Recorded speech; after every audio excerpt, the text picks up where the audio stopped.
ಅಲ್ಲ ಆರ್ಥಿಕ ಪರಿಸ್ಥಿತಿ ಬಟ್ ಓದಬೇಕೇನು ಓದಿದ ಪ್ರಕಾರ ಕೆಲಸ ಕೇಳಬೇಕಿಲ್ಲ. ಬೆಂಗಳೂರಾಗ ಕೆಲಸ ಕೊಡ್ತೀನಿ ಅಂತ ಹೇಳಿದ್ರೆ ಇಲ್ಲೇನು ಮಾಡಕತ್ತಿ? ಹಾಂ ಮತ್ತು ಗೌರ್ಮೆಂಟ್ ನೌಕರಿ ಆಗ್ಬೇಕಾ ಟೆಂಪ್ರರಿ? ಅಲ್ಲ ಆರ್ಥಿಕ ಪರಿಸ್ಥಿತಿ ಹಿಂಗಿದ್ರೆ ಹಿಂಗೆ ಸಿಗುತ್ತಾ ನಿನಗೆ? ಅಲ್ಲಿ ಹೋಗಿ ಬೆಂಗಳೂರಾಗ ಕೆಲಸ ಕೊಡ್ತೀನಿ ಕಂಪ್ನಿ ಹೇಳಿದ್ರು. ಮೆಂಬರ್ಶಿಪ್ ಆಯಿತು, ಮೆಂಬರ್ಶಿಪ್ ಆದಮೇಲೆ ಎಲೆಕ್ಷನ್ ಮಾಡೋಕೆ ಅಲ್ಲಿಗೆ ಅವ್ಯವಹಾರ ಮಾಡಿದ್ರಿ, ರೂಲ್ಸ್ ಪ್ರಕಾರ ಮಾಡಿಲ್ಲ ಅಂತ ಹೇಳ್ತಾರೆ. ಹೌದಲ್ಲ? ಮತ್ತು ರೂಲ್ಸ್ ಪ್ರಕಾರ ಮಾಡಿದ್ರೆ ಮತ್ತೆ ಇಲ್ಲಿ ಹಾಕಿರ್ಬೇಕಾಗಿತ್ತು ನಾವು. ಸರಿ ಯಾಕೆ ಮಾಡ್ತೀವಿ? ಗ್ರೀವೆನ್ಸಸ್ ಕೊಡ್ಬೇಕಾದ್ರೆ ನೀವೇ ಮೆಂಬರ್ಶಿಪ್ ಆಯಿತು, ಮೆಂಬರ್ಶಿಪ್ ಆದಮೇಲೆ ಎಲೆಕ್ಷನ್ ಮಾಡೋಕೆ ಅಲ್ಲಿಗೆ ಅವ್ಯವಹಾರ ಮಾಡಿದ್ರಿ, ರೂಲ್ಸ್ ಪ್ರಕಾರ ಮಾಡಿಲ್ಲ ಅಂತ ಹೇಳ್ತಾರೆ. ಹೌದಲ್ಲ? ಮತ್ತು ರೂಲ್ಸ್ ಪ್ರಕಾರ ಮಾಡಿದ್ರೆ ಮತ್ತೆ ಇಲ್ಲಿ ಹಾಕಿರ್ಬೇಕಾಗಿತ್ತು ನಾವು. ಸರಿ ಯಾಕೆ ಮಾಡ್ತೀವಿ? ಗ್ರೀವೆನ್ಸಸ್ ಕೊಡ್ಬೇಕಾದ್ರೆ ನೀವೇ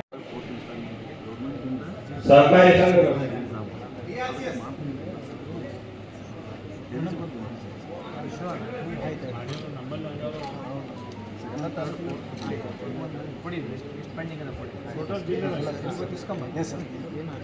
ಜಿಲ್ಲೆ ಕೊಡಿ. ಒಂದು ಘಟನೆ ಸಾರ್ತಾ ಇದೆ. ಈ ಒಂದು ಸಸಿಗೆ ನೀರಿನ ಮೂಲಕ ಹಸಿರು ಪ್ರತಿಯೊಬ್ಬರ ಉಸಿರಾಗಬೇಕೆಂಬ ಸಂದೇಶ. ಅಲ್ಲ ಆರ್ಥಿಕ ಪರಿಸ್ಥಿತಿ ಬಟ್ ಓದಬೇಕೇನು ಓದಿದ ಪ್ರಕಾರ ಕೆಲಸ ಕೇಳಬೇಕಿಲ್ಲ. ಬೆಂಗಳೂರಾಗ ಕೆಲಸ ಕೊಡ್ತೀನಿ ಅಂತ ಹೇಳಿದ್ರೆ ಇಲ್ಲೇನು ಮಾಡಕತ್ತಿ? ಹಾಂ ಮತ್ತು ಗೌರ್ಮೆಂಟ್ ನೌಕರಿ ಆಗ್ಬೇಕಾ ಟೆಂಪ್ರರಿ? ಅಲ್ಲ ಆರ್ಥಿಕ ಪರಿಸ್ಥಿತಿ ಹಿಂಗಿದ್ರೆ ಹಿಂಗೆ ಸಿಗುತ್ತಾ ನಿನಗೆ? ಅಲ್ಲಿ ಹೋಗಿ ಬೆಂಗಳೂರಾಗ ಕೆಲಸ ಕೊಡ್ತೀನಿ ಕಂಪ್ನಿ ಹೇಳಿದ್ರು. ಮೆಂಬರ್ಶಿಪ್ ಆಯಿತು, ಮೆಂಬರ್ಶಿಪ್ ಆದಮೇಲೆ ಎಲೆಕ್ಷನ್ ಮಾಡೋಕೆ ಅಲ್ಲಿಗೆ ಅವ್ಯವಹಾರ ಮಾಡಿದ್ರಿ, ರೂಲ್ಸ್ ಪ್ರಕಾರ ಮಾಡಿಲ್ಲ ಅಂತ ಹೇಳ್ತಾರೆ. ಹೌದಲ್ಲ? ಮತ್ತು ರೂಲ್ಸ್ ಪ್ರಕಾರ ಮಾಡಿದ್ರೆ ಮತ್ತೆ ಇಲ್ಲಿ ಹಾಕಿರ್ಬೇಕಾಗಿತ್ತು ನಾವು. ಸರಿ ಯಾಕೆ ಮಾಡ್ತೀವಿ? ಗ್ರೀವೆನ್ಸಸ್ ಕೊಡ್ಬೇಕಾದ್ರೆ ನೀವೇ ಮೆಂಬರ್ಶಿಪ್ ಆಯಿತು, ಮೆಂಬರ್ಶಿಪ್ ಆದಮೇಲೆ ಎಲೆಕ್ಷನ್ ಮಾಡೋಕೆ ಅಲ್ಲಿಗೆ ಅವ್ಯವಹಾರ ಮಾಡಿದ್ರಿ, ರೂಲ್ಸ್ ಪ್ರಕಾರ ಮಾಡಿಲ್ಲ ಅಂತ ಹೇಳ್ತಾರೆ. ಹೌದಲ್ಲ? ಮತ್ತು ರೂಲ್ಸ್ ಪ್ರಕಾರ ಮಾಡಿದ್ರೆ ಮತ್ತೆ ಇಲ್ಲಿ ಹಾಕಿರ್ಬೇಕಾಗಿತ್ತು ನಾವು. ಸರಿ ಯಾಕೆ ಮಾಡ್ತೀವಿ? ಅಲ್ಲ ಆರ್ಥಿಕ ಪರಿಸ್ಥಿತಿ ಬಟ್ ಓದಬೇಕೇನು ಓದಿದ ಪ್ರಕಾರ ಕೆಲಸ ಕೇಳಬೇಕಿಲ್ಲ. ಬೆಂಗಳೂರಾಗ ಕೆಲಸ ಕೊಡ್ತೀನಿ ಅಂತ ಹೇಳಿದ್ರೆ ಇಲ್ಲೇನು ಮಾಡಕತ್ತಿ? ಹಾಂ ಮತ್ತು ಗೌರ್ಮೆಂಟ್ ನೌಕರಿ ಆಗ್ಬೇಕಾ ಟೆಂಪ್ರರಿ? ಅಲ್ಲ ಆರ್ಥಿಕ ಪರಿಸ್ಥಿತಿ ಹಿಂಗಿದ್ರೆ ಹಿಂಗೆ ಸಿಗುತ್ತಾ ನಿನಗೆ? ಅಲ್ಲಿ ಹೋಗಿ ಬೆಂಗಳೂರಾಗ ಕೆಲಸ ಕೊಡ್ತೀನಿ ಕಂಪ್ನಿ ಹೇಳಿದ್ರು. ಮೆಂಬರ್ಶಿಪ್ ಆಯಿತು, ಮೆಂಬರ್ಶಿಪ್ ಆದಮೇಲೆ ಎಲೆಕ್ಷನ್ ಮಾಡೋಕೆ ಅಲ್ಲಿಗೆ ಅವ್ಯವಹಾರ ಮಾಡಿದ್ರಿ, ರೂಲ್ಸ್ ಪ್ರಕಾರ ಮಾಡಿಲ್ಲ ಅಂತ ಹೇಳ್ತಾರೆ. ಹೌದಲ್ಲ? ಮತ್ತು ರೂಲ್ಸ್ ಪ್ರಕಾರ ಮಾಡಿದ್ರೆ ಮತ್ತೆ ಇಲ್ಲಿ ಹಾಕಿರ್ಬೇಕಾಗಿತ್ತು ನಾವು. ಸರಿ ಯಾಕೆ ಮಾಡ್ತೀವಿ?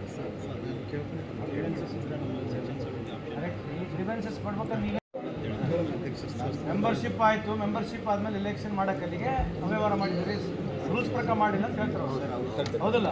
ಮತ್ತು ರೂಲ್ಸ್ ಪ್ರಕಾರ ಮಾಡಿದ್ರೆ ಮತ್ತೆ ಇಲ್ಲಿ ಹಾಕಿರ್ಬೇಕಾಗಿತ್ತು ನಾವು. ಸರಿ ಯಾಕೆ ಮಾಡ್ತೀವಿ? ಗ್ರೀವೆನ್ಸಸ್ ಕೊಡ್ಬೇಕಾದ್ರೆ ನೀವೇ ಸರ್ಕಾರಿ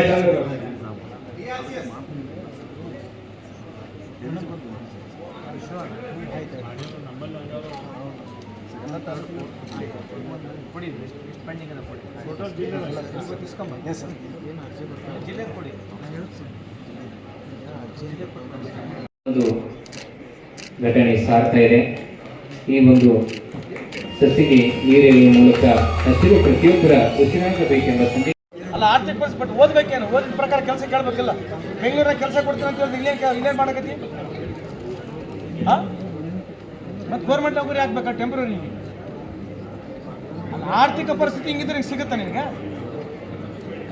ಅಲ್ಲಿ ಹೋಗಿ ಬೆಂಗಳೂರಾಗ ಕೆಲಸ ಕೊಡ್ತೀನಿ ಕಂಪ್ನಿ ಹೇಳಿದ್ರು. ಮೆಂಬರ್ಶಿಪ್ ಆಯಿತು, ಮೆಂಬರ್ಶಿಪ್ ಆದಮೇಲೆ ಎಲೆಕ್ಷನ್ ಮಾಡೋಕೆ ಅಲ್ಲಿಗೆ ಅವ್ಯವಹಾರ ಮಾಡಿದ್ರಿ, ರೂಲ್ಸ್ ಪ್ರಕಾರ ಮಾಡಿಲ್ಲ ಅಂತ ಹೇಳ್ತಾರೆ. ಹೌದಲ್ಲ? ಮತ್ತು ರೂಲ್ಸ್ ಪ್ರಕಾರ ಮಾಡಿದ್ರೆ ಮತ್ತೆ ಇಲ್ಲಿ ಹಾಕಿರ್ಬೇಕಾಗಿತ್ತು ನಾವು. ಸರಿ ಯಾಕೆ ಮಾಡ್ತೀವಿ?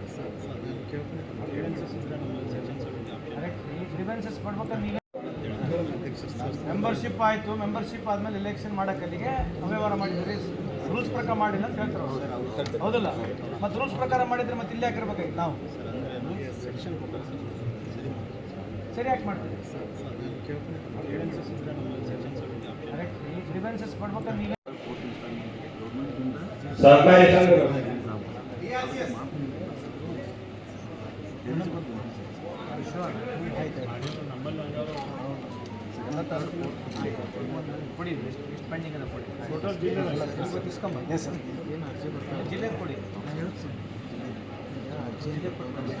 ಒಂದು ಘಟನೆ ಸಾರ್ತಾ ಇದೆ. ಈ ಒಂದು ಸಸಿಗೆ ನೀರಿನ ಮೂಲಕ ಹಸಿರು ಪ್ರತಿಯೊಬ್ಬರ ಉಸಿರಾಗಬೇಕೆಂಬ ಸಂದೇಶ. ಹೆಚ್ಚಿನ ವಿಡಿಯೋಗಳಿಗೆ ಪ್ರತಿಧ್ವನಿ ಯೂಟ್ಯೂಬ್ ಚಾನೆಲ್ ಸಬ್ಸ್ಕ್ರೈಬ್ ಮಾಡಿ, ಬೆಲ್ ಐಕಾನ್ ಕ್ಲಿಕ್ ಮಾಡಿ.